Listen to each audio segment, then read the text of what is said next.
mounted this Whynter 14,000 BTU in my garage up on a shelf just to get it off the floor and allow me to drill 2 5¼ inch holes through the wall and keep the intake and exhaust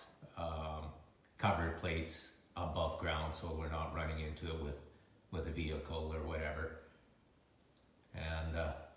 I also used foil intake and outlet hoses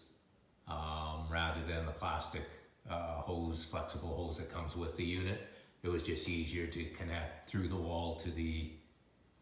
cover plates and also to feed the insulation over